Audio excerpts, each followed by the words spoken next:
Bienvenidos, estamos en Contacto, el programa de opinión de la Universidad del Valle. Nuestro tema de hoy, las pandillas juveniles. Y para dar contexto a nuestro programa, los invito a ver el siguiente informe. Las organizaciones conocidas como pandillas juveniles en nuestras sociedades modernas son cotidianamente relacionadas con la violencia, la desmesura y la criminalidad. En este discurso que circula tanto en las calles como en medios de comunicación masivos, el alarmismo y las simplificaciones son características recurrentes. Ambas características, sin embargo, han dificultado una mirada desapasionada y crítica que permite entender el fenómeno y articular intervenciones efectivas. Si bien es un fenómeno difícil de afrontar para las diferentes organizaciones gubernamentales y no gubernamentales, existe un aparente interés nacional en tratar de construir relaciones basadas en la noción de paz y extender esa idea a todos los escenarios conflictivos y problemáticos donde se originan estas pandillas juveniles. En Cali, el Instituto Cisalva de la Universidad del Valle ha llevado a cabo procesos con las diferentes pandillas que a partir del 2016 han cambiado su entorno y reducido los niveles de violencia, llevando atención integral en lo que tiene que ver con el diagnóstico e intervención en las diferentes comunas, identificando el problema y llevando posibles soluciones. Y precisamente para abordar este tema de las pandillas juveniles, hemos invitado al profesor Adalberto Sánchez Gómez, director del Instituto de Investigación y Desarrollo en Prevención de la Violencia y Promoción de la Convivencia Social, CISALVA, de la Universidad del Valle. Bienvenido, profesor. Gracias por aceptar nuestra invitación. Muchísimas gracias a ustedes por invitarnos al canal universitario y al programa Contacto, por querer compartir esta temática que es muy importante en este momento en la actualidad municipal. Y también hemos invitado a Brian Arizala. Brian Arizala participó precisamente en el proyecto de Jóvenes Sin Frontera que adelantó precisamente el Instituto Cisalva, es de la Comuna 21 y actualmente trabaja en el Masivo Integrado de Occidente. Gracias, Brian, por aceptar la invitación de la Universidad del Valle. Muchas gracias a ustedes por haberme invitado. Muy bien, empecemos abordando el tema entonces desde el punto de vista académico, profesor Adalberto. ¿Qué son las pandillas juveniles y por qué se conforman? A ver, definir pandillas es algo complejo actualmente, porque si bien es cierto, hay una percepción en el público en general acerca de grupos de jóvenes que generalmente los relacionan con delincuencia. La pandilla es mucho más que eso. La pandilla es un núcleo de identificación social, cultural, donde confluyen intereses de amistad, de consanguinidad, e inclusive muchas veces de actividades lúdicas. O sea, la pandilla muchas veces se convierte en un centro de posibilidad del individuo de expresar su necesidad de mantenerse como miembro de una comunidad. Claro, la delincuencia y las actividades ilegales muchas veces se ligan y se mezclan dentro de estos grupos, pero no tanto por el hecho mismo del proceso criminal como tal, sino más bien como una manera de ser incluido socialmente, una forma de ser aceptado dentro del grupo es, por ejemplo, muchas veces realizar actividades ilegales. Hoy nosotros en nuestro proyecto de investigación Jóvenes Sin Fronteras TIP tenemos una definición que es la que nos ha permitido la caracterización de los grupos con los que trabajamos. Y precisamente esa definición reconoce las pandillas como grupos de jóvenes adolescentes no mayores de 18 años que nuevamente comparten afinidades, comparten lazos de amistad, comparten consanguinidad y que sí, en algunas ocasiones se mezclan en actividades ilegales. Entonces tenemos como una primera invitación, digámoslo así, que es no necesariamente asociar o deslindar la violencia, asociarla con las pandillas juveniles. Exacto, ese es un punto muy importante de desmitificar ese estereotipo que mantiene la comunidad en general acerca de la pandilla. O sea, cuando en la comunidad se habla de que hay una pandilla, generalmente es causa zozobra, se genera una sensación de miedo, de incertidumbre. O sea, los ciudadanos se ven amenazados en sus condiciones de seguridad y de ciudadanía mismo. Pero muchas veces no reconocen que la pandilla puede ser un elemento crucial en el desarrollo de los individuos dentro de ese proceso de inclusión en sociedad, que la pandilla puede convertirse en un canalizador de, por ejemplo, actividades lúdicas, actividades artísticas y actividades que busquen, antes que excluir, incluir al individuo dentro de ese grupo social. Pasemos ahora a la parte vivencial y ahí Brian es el que nos va a contar un poco su experiencia. ¿Cómo iniciaste en una pandilla juvenil? ¿Y qué te motivó a ingresar al grupo? Pues porque mantenían mucho en la calle, mantenían saliendo para partes que yo nunca había conocido. Entonces, por ese lado, salía yo, decía, no, pues bacano uno ir con la pandilla para tal lado, le ponen tal nombre.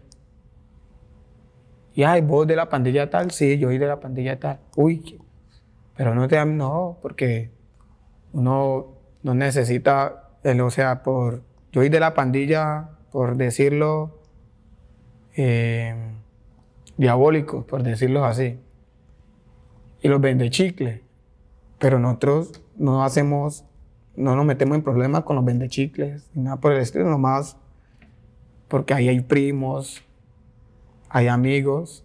Entonces nos reunimos en ese convito, a hablar, reír o jugar fútbol, que es lo que más encanta en Potrero Grande, que es lo que más le encanta a la gente, a los niños, más que todo, jugar fútbol.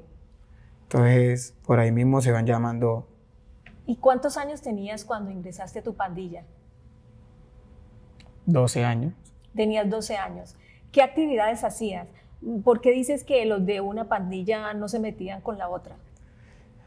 Porque habían conocidos, por decirlos, los vieron crecer, entonces dicen, no, estos no, o a estos sí. Entonces, ahí va una indiferencia. Si usted es de los buenos, es de los buenos. Si es de los malos, aléjese de los malos. Pasan esas cosas.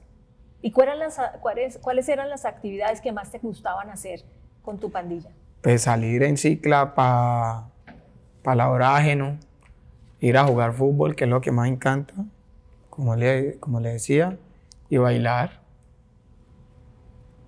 que son las partes que más están allá en Potrero, y así en varias partes, como en López, zonas así.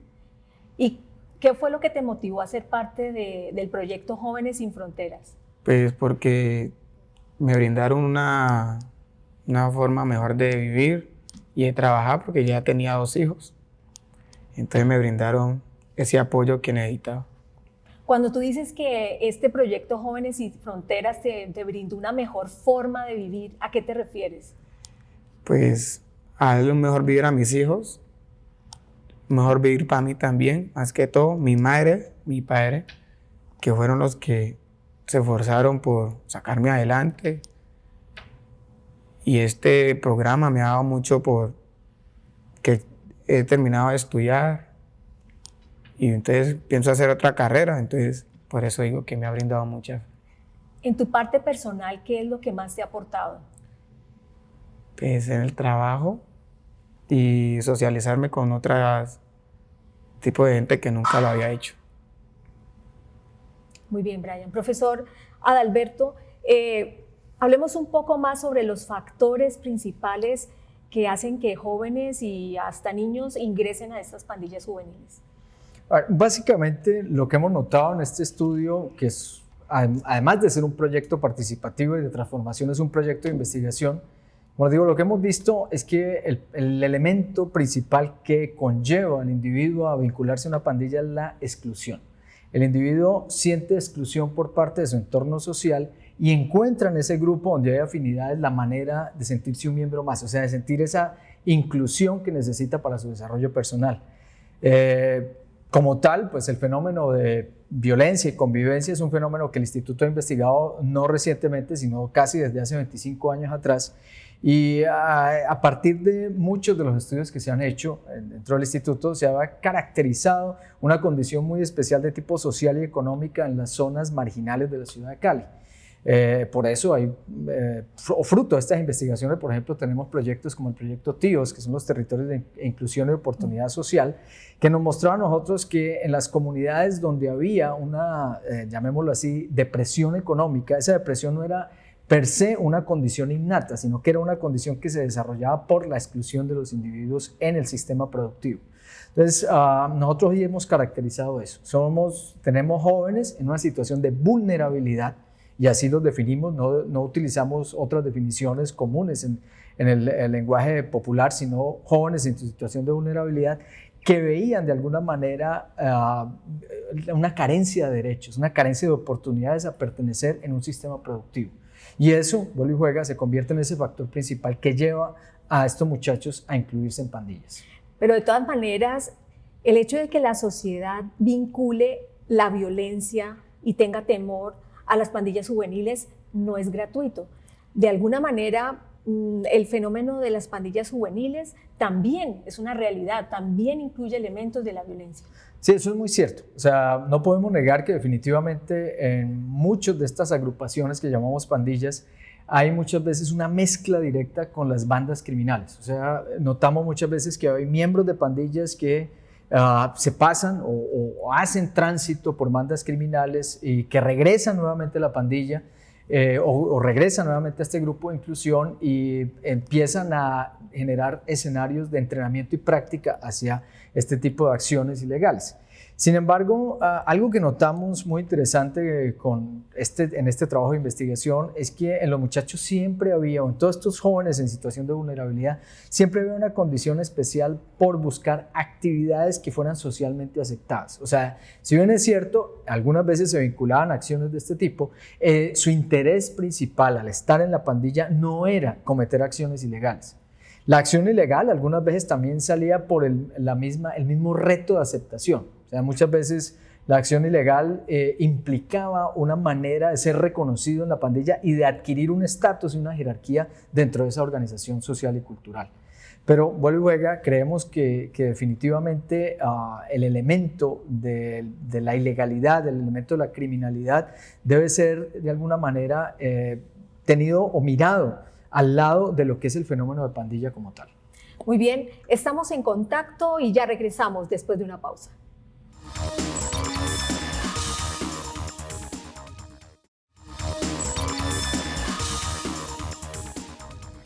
Muchas gracias por continuar con nosotros en la programación de Univalle TV.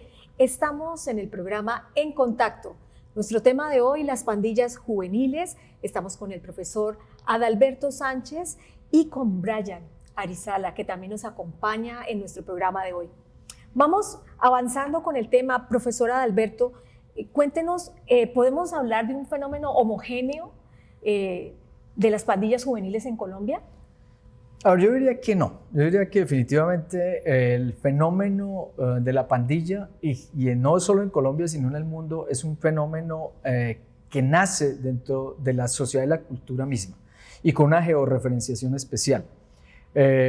Nosotros, por ejemplo, tenemos una actividad ligada a pandillas que tiene que ver con la no posibilidad de oportunidades para el individuo. O sea, en Cali básicamente lo que tenemos son individuos excluidos en zonas marginales que encuentran en la pandilla esa posibilidad de tener un reconocimiento. Pero si nos desplazamos, por ejemplo, hacia Antioquia, Medellín, vemos una actividad de la pandilla ya ahora sí más vinculada a la actividad criminal, o sea, una actividad, por ejemplo, fruto de acciones ilegales como el narcotráfico o algunas veces inclusive con el contrabando de muchos bienes y mercancías, que es muy de la zona de Antioquia y Medellín. Y si nos movemos hacia el norte de Colombia, vamos a zonas de la costa norte, pues la actividad de la pandilla o lo que llamamos grupos de pandilla está más por una identificación de tipo familiar, llamémoslo así, por esa necesidad de pertenecer a grupos por ciertas afinidades.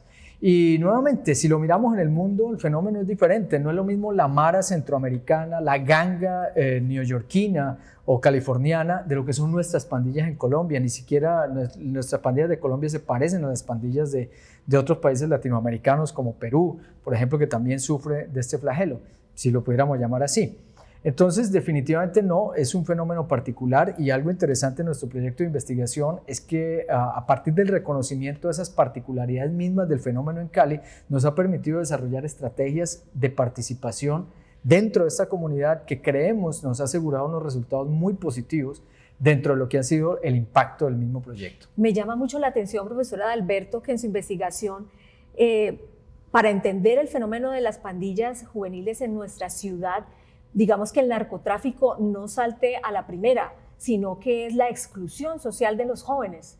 Definitivamente, porque si nosotros miramos la situación georreferenciada en la ciudad de Cali, donde se ubican generalmente las pandillas, son zonas donde llegan, por ejemplo, poblaciones desplazadas, o sea, poblaciones que han tenido que movilizarse debido al fenómeno de violencia general rural en el país, y eso lleva a individuos que no necesariamente tienen un vínculo directo con actividades ilegales, sino que son individuos que llegan en una situación de alta vulnerabilidad social y económica, que carecen de las oportunidades muchas veces por capacidades y competencias propias, porque vuelvo a las poblaciones que vienen de desplazamientos rurales pues no alcanzan grados de escolaridad suficientes, por ejemplo, para optar por estudios académicos superiores o por incorporarse a los aparatos productivos altamente especializados, y eso lleva entonces a que en esas zonas marginales sea muy común la generación y la creación como semilla de estos grupos de muchachos que se identifican por esas afinidades. Brian lo decía ahora, por ejemplo, el jugar fútbol. El fútbol se convierte prácticamente que en ese elemento catalizador para que haya esa fusión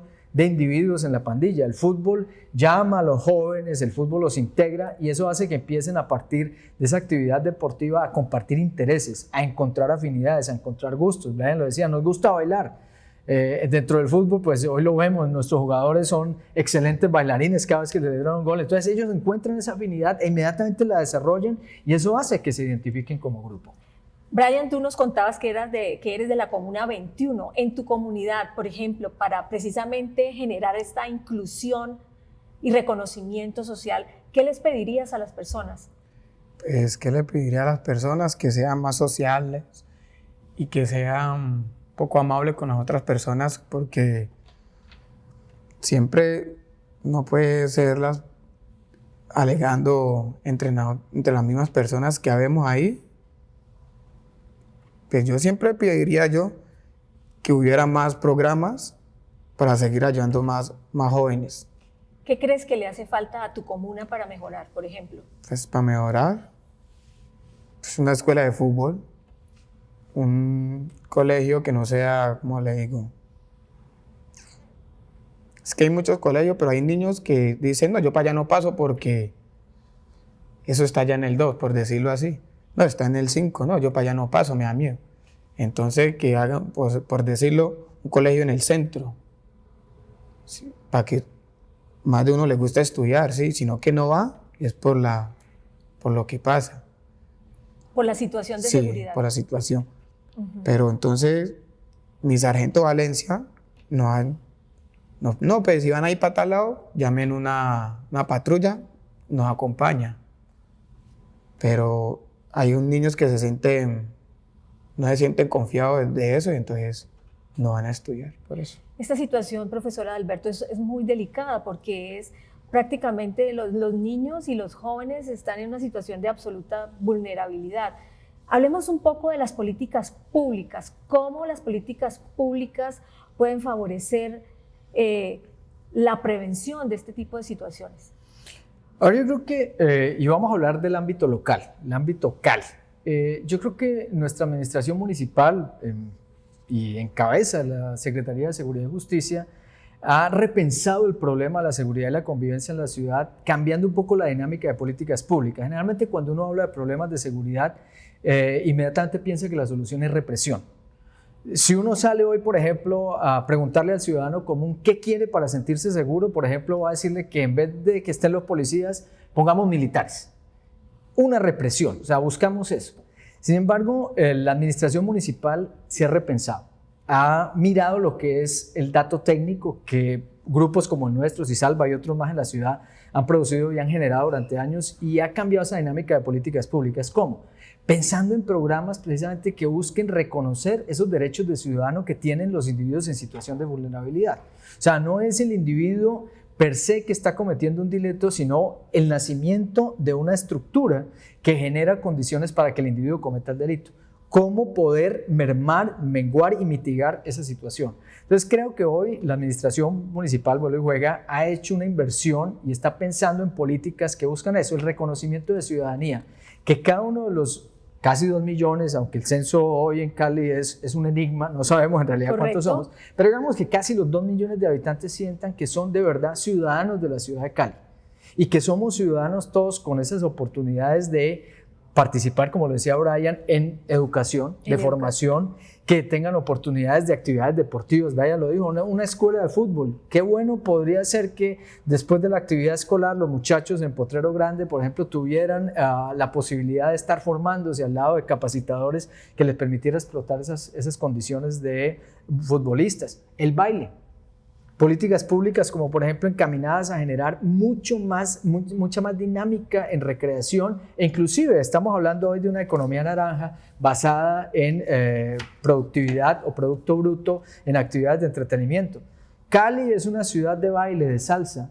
Los jóvenes, las pandillas les gusta. Pues qué tal tener un desarrollo a partir de la alcaldía, a partir de la misma Secretaría de Seguridad y Justicia, donde se busque que estos muchachos puedan tener esa oportunidad de formarse de una manera adecuada, técnica y explotar ese potencial, por ejemplo, en actividades lúdicas como el baile. Entonces creo que ese tipo de políticas generan una mayor sostenibilidad, tanto social como económica, y poco a poco irán disminuyendo el efecto que tiene la ilegalidad dentro de estos grupos de jóvenes en situación de vulnerabilidad. Bueno, pero ideas no faltan. Brian nos ha dado 2 concretas y ojalá que nos estén escuchando de la administración municipal. Pero profesor, ¿qué es entonces lo que pasa para que estas políticas no se consoliden y no se lleven a programas concretos? Muchas veces la dinámica democrática de nuestro país. Nosotros tenemos un sistema en el cual estamos haciendo un recambio constante de gobernabilidad. O sea, algo que quizás este proyecto ha aprovechado al máximo ha sido un poco la continuidad política desde la administración del doctor Rodrigo Guerrero, nuestro anterior alcalde, y ahora con el nuevo alcalde Norman Armitage. Ellos han mantenido una línea de trabajo muy similar. Sin embargo, algo que lleva a que la política no logren consolidarse dentro de las sociedades es ese seguimiento en línea. Entonces, muchas veces lo que vemos es que las administraciones que reemplazan a otras, muchas veces con justa causa, porque hay que decirlo también, muchas veces hay que hacer recambios fuertes, pues tratan siempre de hacer un borrón y cuenta nueva. O sea, de olvidar un poco el pasado. Y eso es algo muy particular de la cultura nacional. O sea, para nosotros, nuestra formación y nuestra identidad cultural está basada en el día a día. No reconocemos ese tránsito cultural milenario. O sea, somos un grupo poblacional emergente. Solamente llevamos 500 años de conquista, es muy poco de todo este proceso de conquista, de colonización y desarrollo como república, como tal, y eso nos hace muchas veces olvidarnos de lo que es la tradición milenaria de la sostenibilidad. Entonces yo diría que algo muy importante es que, por ejemplo, un programa como este de jóvenes TIP, de jóvenes en situación de la vulnerabilidad, no sea simplemente una política de un nombre en una posición especial como es el alcalde o el secretario de Justicia, de Seguridad y Justicia, sino que se siga como una política a largo plazo, que se mantenga y que se exploten sus potencialidades, que cambien, porque las políticas tienen que evolucionar, o sea, que tienen que ser ajustadas, que se ajusten en la medida que van a ser ajustadas, pero que permitan esa sostenibilidad futura. Y que se ajusten a la sociedad y a la realidad que es permanentemente cambiante. Claro, y ayudar mucho a los jóvenes también, que por esa parte llevan una mano amiga. ¿Cómo sería esa mano amiga, Brian? Cuéntame. Pues, Cuéntanos como lo dije todos. ahora, pues, que hubiera más apoyo en todos los barrios, todas las comunas, hacer torneos, hacer una academia de baile, pues, ayudar a los jóvenes a estudiar. Para mí ese es el cambio. Muy bien, vamos a otra pausa para nuestros patrocinadores y continuamos aquí en nuestro programa En Contacto.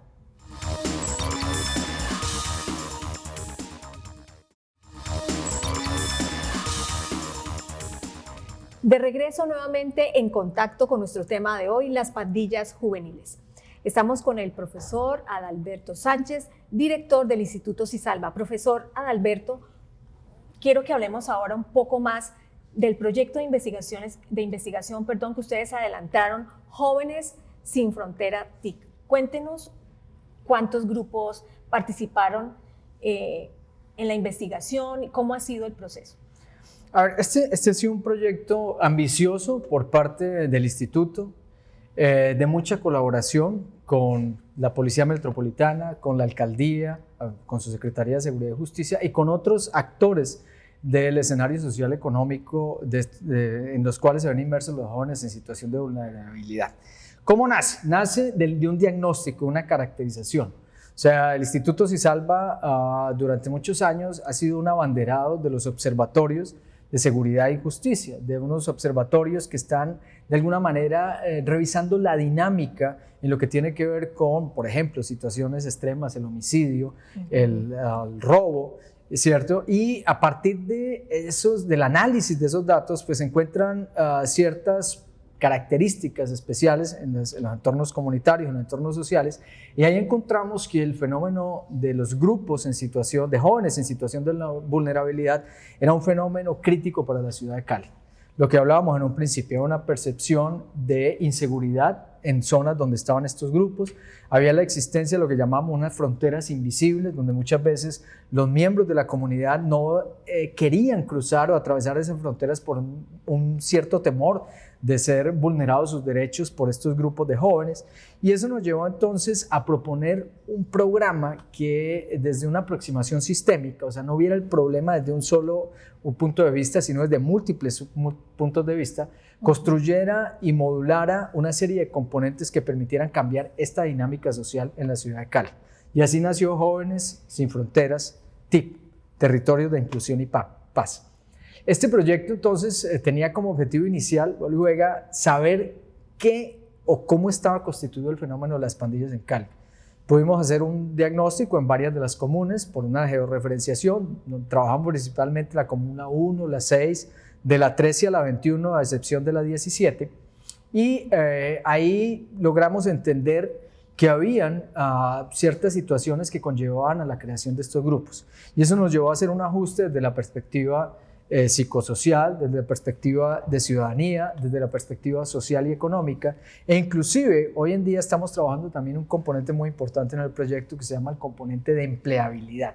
O sea, ese componente donde busca que el individuo se incluya dentro del sistema productivo y se convierta en parte de la sociedad, no ya visto como un elemento generador de situaciones de inseguridad, sino por el contrario, un elemento productivo que lo que asegure es calidad de vida. Pero en términos prácticos, por ejemplo, para que Brian hubiera ingresado al programa, ¿cómo fue? A ver, algo muy importante es que encontramos que entrar a estas zonas geográficas marginales de la ciudad de Cali no podía ser a través de una estrategia técnico-académica. O sea, no podíamos ir nosotros como quienes sabíamos qué hacer y enseñarle a la comunidad qué tenía que hacer. Entonces, nuestra estrategia fue, por el contrario, llamar a ciertos miembros líderes de la comunidad que tenían un cierto reconocimiento dentro de los grupos, que eran vistos como dinamizadores de procesos de inclusión, dinamizadores de procesos de convivencia. Los llamamos a formar parte de un equipo que se denominaron los enlaces. Entonces, estos enlaces prácticamente que iban a hacer ese trabajo de entendernos y de poder llevar nuestra idea hacia la comunidad, claro, fue provisto por la Policía Metropolitana. O sea, la Policía Metropolitana nos ayudó en ese proceso de identificación y se creó otra categoría de actores que fueron los gestores de paz.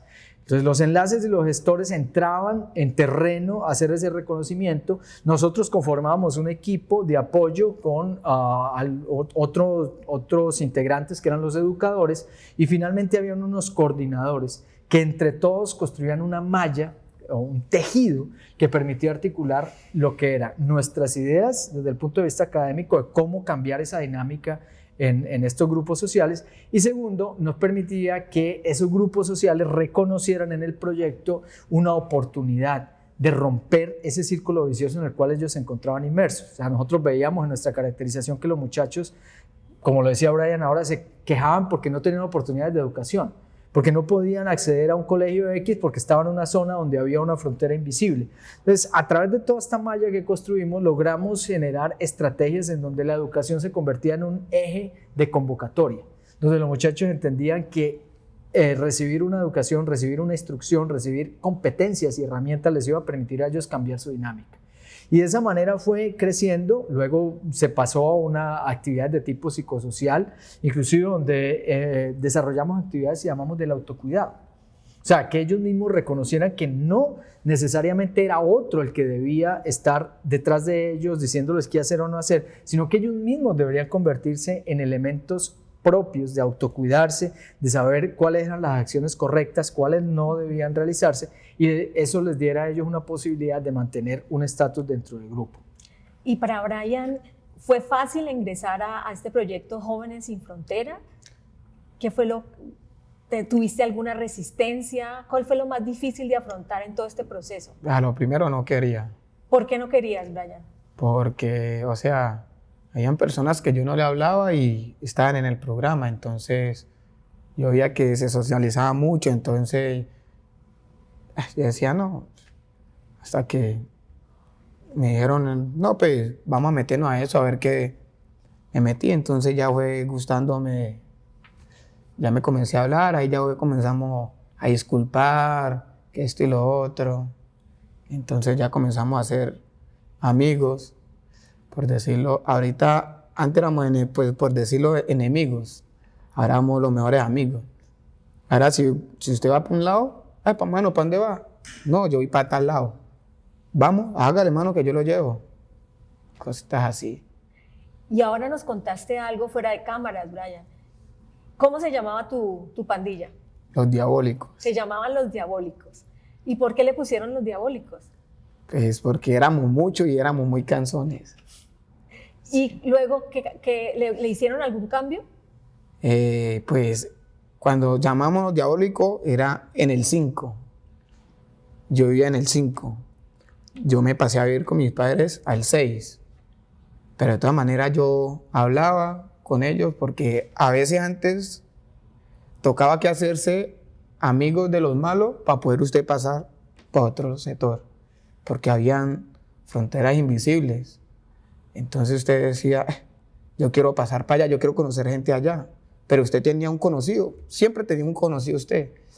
Y yo, hermano, llámame para allá que yo quiero conocer gente allá y pasar, que si nadie me haga, lo llevan, no, ya le presento a este pelado, esto y esto, mantienen esto, entonces, para cuando me lo vean por ahí, me lo cuiden o no me la hayan a hacer nada, entonces por ahí va uno, usted ya jala a otro, y así mismo van conociendo a la gente.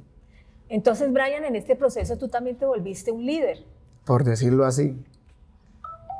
¿Y cómo te sientes ahora en ese papel? Bien. ¿Tú sigues en tu pandilla? Sí, claro, la banda del 6 se llama ahora. Ahora cambió de Los Diabólicos a la banda del 6. Sí. ¿Y cómo es ahora la relación con todo tu grupo? Bien, es excelente, porque ya como tanto Los Diabólicos como la banda del 6 se hablan. Antes no lo hacían. Si jugábamos fútbol, por decirlo así, porque usted es del 6, nosotros éramos del 5. Sí íbamos a jugar normal, pero había pelea. Ya no hay pelea. Se juega duro, sí, porque siempre se ha jugado el fútbol duro, pero no hay pelea ya. Y si hay pelea, no, disculpa que eso en el partido y entonces ya no hay indiferencia, que si te veo por ahí te hago, ya eso se acabó.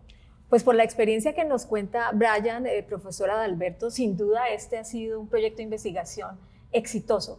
Pero concretamente cuéntenos usted cuáles han sido los resultados más importantes de este proyecto de investigación Jóvenes Sin Fronteras TIP.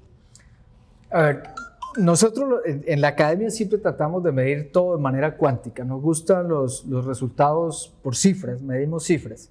Y hoy, por ejemplo, con orgullo, Cisalva, la Policía Metropolitana, la Alcaldía puede decir que el fenómeno de las pandillas en Cali está en disminución. O sea, cada vez vemos que los muchachos se identifican más como grupos culturales, como grupos de integración social y deportiva, más que como grupos de pandillas, vuelve y juega con ese estereotipo de la ilegalidad. Y ese fenómeno ha ido en descenso, lo cual para nosotros es muy positivo. Y hay otro indicador muy importante, el cual hace 3 años atrás estaba quejando a la ciudad de Cali, y era la muerte violenta en jóvenes menores de 18 años. Era algo que de alguna manera mostraba una ciudad con un fenómeno que iba en incremento de inseguridad, de violencia. Para nosotros es un orgullo, por ejemplo, poder decir que a diciembre del 2018, en ese mes, el número de muertes de jóvenes menores de 18 años en situación de violencia fue 0. O sea, diciembre, que es uno de los meses en donde, pues por nuestra misma situación de fiestas, de jolgorio, de celebración, de también licor y todo eso, es propicio, es un ambiente propicio para riñas, para peleas y que generalmente desencadenaban en homicidios. es para nosotros un orgullo poder decir hoy que en 2018, en diciembre, la muerte de estos jóvenes fue cero. O sea, ese para nosotros es un indicador positivo. Y medimos y tenemos otros indicadores más allá de las cifras, más allá de los números que vuelve y juega, pues son importantes desde el punto de vista académico ortodoxo, pero creemos que hay otros indicadores que tienen un valor social muy importante. El hecho de hoy tener muchos de estos jóvenes que están presentando las pruebas saber, que están incorporándose posiblemente a instituciones de formación superior o instituciones de formación tecnológica, porque el SENA inclusive se ha vinculado con nosotros en el proyecto, pues nos dice a nosotros que hay un cambio, que hay un impacto positivo, y ese es un resultado muy importante. Usted ha hablado del papel tan importante que ha ocupado la Policía Metropolitana de Cali. ¿Cómo ha sido esa interrelación entre la comunidad y la policía? Porque pues para nadie es un secreto que no es fácil la relación, hay un gran rechazo de la policía. Incluso tenemos lugares en la ciudad donde a veces la policía no puede ingresar. Sí, también a veces, por decirlo, hay policías que son muy groseros por la forma que es el sector. Entonces, si te ven, por decirlo, con lo malo, cada vez que te van con lo malo, te van a requisar. Si es con respeto, a lo mal hecho, te van a requisar. Entonces, en sí, a veces la policía sí ayuda mucho, a veces muy poco, falencias. Entonces, pues ya ha ido mejorando, poco a poco iba mejorando. Muy bien, poco a poco ha ido mejorando la relación entre la policía y las pandillas juveniles. Regresamos en un momento, estamos en contacto.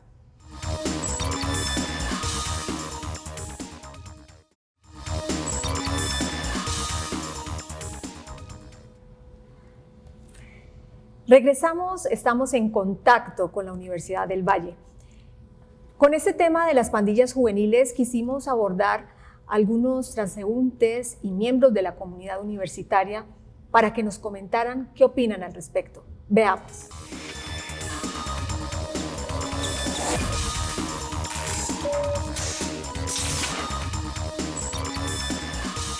Jóvenes vinculados a pandillas. Se me viene a la cabeza una primera opción que tiene que ver con la inequidad social. Son chicos que viven en territorios que pobremente están expuestos a sistemas de educación y oportunidades, entonces la única forma que tienen para poder relacionarse con el mundo es a través del pandillaje. Yo creo que es una de las, por así decirlo, consecuencias que tiene la larga desatención que ha tenido el Estado colombiano con la sociedad, reemplazado por el estado de guerra del que vivimos durante muchísimo tiempo. Entonces yo creo que es como el coletazo de lo que queda de aquella falsa promesa que nos dieron como el estado de bienestar. Porque los padres no acompañan y no llevan de la mano a sus hijos, no hay unas riendas, o sea, como tal, anteriormente cuando mis padres pues, me hablaban, ellos los tenían a mano dura, eso ya se ha perdido y ya los padres son muy flojos en ese sentido, entonces los jóvenes terminan descarrilándose, por decirlo de alguna manera. Yo creo que es también por la falta de oportunidades, ¿no? En un país donde las condiciones socioeconómicas no permiten que la mayoría de población, en este caso que es pobre, no tenga un buen desarrollo en educación o en otros ámbitos que permiten, pues yo creo que la única salida que ellos ven, y también como es la ley del colombiano, la salida fácil, entonces yo creo que es más por esto que llegan los jóvenes a incursionar en este tipo de grupos. Bueno, yo creo principalmente porque, digamos, el Estado o en sí la sociedad ha perdido mucho como esa importancia en la juventud, en el sentido de que no se les brinda como espacios en donde ellos puedan, digamos, descargar toda esa energía de joven y todo, y pues, digamos, como tienen tanto el tiempo libre, recaen como en esos espacios que para ellos se les vuelven como familiares o más cercanos. Entonces yo creo que la pandilla para ellos les vuelve como una familia más. No digo que esté bien, sin embargo, digamos, es como una manera de cubrir ese vacío que se queda desde la familia y también por parte, como ese desconocimiento por parte del Estado. Pues por la falta de oportunidad, como le comunicaba anteriormente. Hay mucha oportunidad para trabajar, pero no hay inversión aquí por temor a la violencia. Entonces, si el capital extranjero estuviera aquí, creceríamos mejor. Bueno, siempre se señala que la falta de oportunidades, tanto laborales como de expresión culturales y deportivas, pueden ser un fuerte foco pues, de este tipo de falta de oportunidades. Profesora Adalberto, de acuerdo con lo que escuchamos en el Vox Pop, desvincular la idea negativa que hay respecto a las pandillas juveniles, pues no será tarea fácil. Bueno, definitivamente eso es cierto. Es muy complejo cambiar una perspectiva, un estereotipo y un mito que se ha mantenido durante años. El mito de que el joven que está en esta situación de vulnerabilidad, que ingresa a una pandilla, es alguien que se convierte en un punto de riesgo para convivencia y seguridad. Es difícil. Sin embargo, es una apuesta que la sociedad debe afrontar. O sea, yo creo que todos debemos ser partícipes de entender que si existen estos grupos de muchachos en esta situación, debemos aprovechar el potencial que ellos tienen para actividades positivas, para actividades de deporte, para actividades ambientales. Hoy, por ejemplo, encontramos que muchos de estos jóvenes que fueron caracterizados en nuestro proyecto, que fue casi cercano a los 1.500 jóvenes, muchos de ellos hoy, por ejemplo, se encuentran en actividades así como lo hace Brian, de integración social en estaciones del MIO, en trabajos de gestión ambiental con el DAGMA, en, digámoslo así, una recuperación de zonas que estaban en vulnerabilidad ecosistémica. Hoy están trabajando de la mano con estas entidades gubernamentales para recuperarlas, porque en ellos hay mucha energía positiva en el sistema, hay mucha fuerza de transformación. Entonces, claro que el hecho de que la sociedad pueda reconocer en ellos esos potenciales, esas competencias, esas habilidades y esas herramientas, nos va a permitir cambiar ese estigma. Y fíjense que uno de los participantes en el Vox Pop dijo que las pandillas juveniles en algunos momentos se convertían como en una familia. Sí, ¿Eso es verdad, Brian? Es verdad. ¿Cómo fue eso para ti? Porque a veces tus padres no te pueden acompañar por lo que tienen que responder por ti, por tu casa trabajan, ¿sí o no? Entonces un amigo, por decirlo, yo antes entrenaba, entonces yo le decía, ay, mi papá no puede ir. Entonces yo le decía, ay, hermano, acompáñame que tengo que llevar un acompañante. Y no se iba uno, sino que iban varios. Entonces eso le daba un pie a uno, se alentaba más para seguir haciendo las cosas. Entonces uno ya, la pandilla es como un rumbo familiar. Uno ya toma, no, que mi hermanito, que yo lo quiero, que mi brother, una fotico, cositas así. Sí. Muy bien, Brian. Ya estamos terminando nuestro programa y yo quiero, profesora Alberto, que usted haga una reflexión final frente al tema, frente al fenómeno de las pandillas juveniles. A ver, primero, estos son trabajos como el que se está haciendo donde hay líderes comprometidos. Y este es un momento, ya que estamos cerrando, de reconocer que este trabajo, por ejemplo, ha tenido miembros del equipo que son muy importantes. Por ejemplo, la profesora María Isabel Gutiérrez, quien ideó el proyecto, quien pensó el proyecto, quien se imaginó el proyecto. Y al lado de ella, por ejemplo, el intendente Rubén Valencia, de la Policía Metropolitana, que se convirtió en las manos y la logística de esa idea académica. Y también, por ejemplo, hay que destacar otros miembros del equipo que no se visualizan en el día a día, los muchachos no los vieron, pero que fueron, por ejemplo, el general Casas de la Policía Metropolitana, que fue un hombre que apostó, que ha apostado siempre a esta idea, que ha visto que esta es una propuesta que genera cambio y que más que un costo y un gasto para la misma policía y para la misma orden gubernamental, se convierte en una inversión social. También el alcalde Norman Armitage y el secretario de Seguridad y Justicia, Andrés Villamizar, ellos han visto en este proyecto esa posibilidad. Y creemos que, y esa ha sido nuestra apuesta y lo miramos así, que el proyecto buscará romper una tradición que ha llevado en el paso del tiempo, en las ventanas de tiempo, año tras año, donde tenemos familias, donde hay un padre que está inmerso en una situación de vulnerabilidad, se integra a una pandilla, que tiene hijos y que esos hijos entran a la pandilla y que también van a cometer actividades ilegales y que probablemente los hijos de esos hijos, sus nietos, también van a hacer lo mismo, van a hacer eso. El proyecto busca romper ese círculo, busca romper esa línea de profecía autocumplidora y busca que estos nuevos muchachos le muestren a sus hijos un camino nuevo, un camino de oportunidad, un camino de ciudadanía, un camino de transformación. Y creo que ese es nuestro mensaje y creemos que será el legado grande que podrá tener este proyecto. Profesora Alberto, entonces una pregunta, digamos que no sería pertinente hacerla a la luz de todo lo que ustedes nos han explicado de la vivencia de Brian, es cómo no reincidir en una pandilla juvenil. Exacto, es no hacerse esa pregunta, es cómo reconvertir la pandilla. ¿Cómo reconvertirla? ¿Cómo volver esos miembros en miembros activos, en miembros productivos, en miembros que generen condiciones de bienestar? Nuestro instituto está en una facultad de salud, pero nuestra facultad de salud en la Universidad del Valle ve la salud como bienestar, como una condición inherente al ser humano que le permite desarrollarse. Y este proyecto es eso, o sea, ese proyecto está mostrando que más que evitar que un joven cometa un acto ilegal, lo que tiene que buscar es reconvertirlo para que esa energía entre al sistema, lo haga de una manera positiva y contribuya al fortalecimiento. Eso es lo que queremos. Brian, ¿y tú cómo ves una pandilla? O sea, desde el punto de vista positivo, constructivo, ¿cómo propones una pandilla juvenil? Pues, como ya se han ido cayendo las pandillas, a veces es bueno que haya una pandilla, pero que socialice con la gente, porque siempre es un vínculo de amistad que te pueden apoyar. No, que este es mío, vení, yo te digo, mano, hacete acá con nosotros, que nosotros no te vamos a dar la espalda, ni muchas cosas así, para que no te, por decirlo, hay personas que le han matado a los familiares, entonces uno, no, mano, dale fuerza, no recaiga en eso, no piense en eso. Sígale que la vida es mejor que usted diga, no, fue mi hermano, no fui yo. Ay, mamá, fuerza, yo voy a seguir estudiando, voy a seguir adelante. Trágicamente, mi hermano cayó en manos de otro, pero entonces yo no quiero hacerte sufrir también. Entonces, las pandillas a veces son buenas, como también a veces son malas. Muy bien, entonces, solidaridad, compromiso, inclusión social. ¿Sí, profesor? ¿Está de acuerdo? Eso es. Y un elemento que se ha perdido en los últimos años de lo que es humanidad y ser humano, compasión. Hay veces perdemos eso.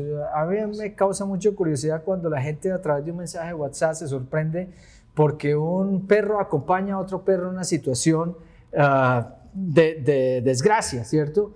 Pero eso es lo que necesitamos hoy, que el ser humano reconvierta nuevamente esa energía, sienta compasión y sepa que el otro es un igual. Además, Brian, tú nos contaste que tienes 2 hijos pequeños. 3 hijos pequeños. ¿Cuál es tu mensaje o cuál quisieras tú que fuera tu legado para ellos en el futuro? En el futuro que estudien para que sean alguien en la sociedad y no pasen trabajo. Muy bien, Brian, muchísimas gracias por acompañarnos, por compartir tu historia con nosotros, con nuestros televidentes. Profesora Adalberto, gracias por aceptar nuestra invitación para estar en contacto con este fenómeno, con esta realidad de las pandillas juveniles, que también es un asunto de compasión, solidaridad y humanidad. Estaremos muy en contacto con todos ustedes en nuestra próxima emisión. Hasta pronto.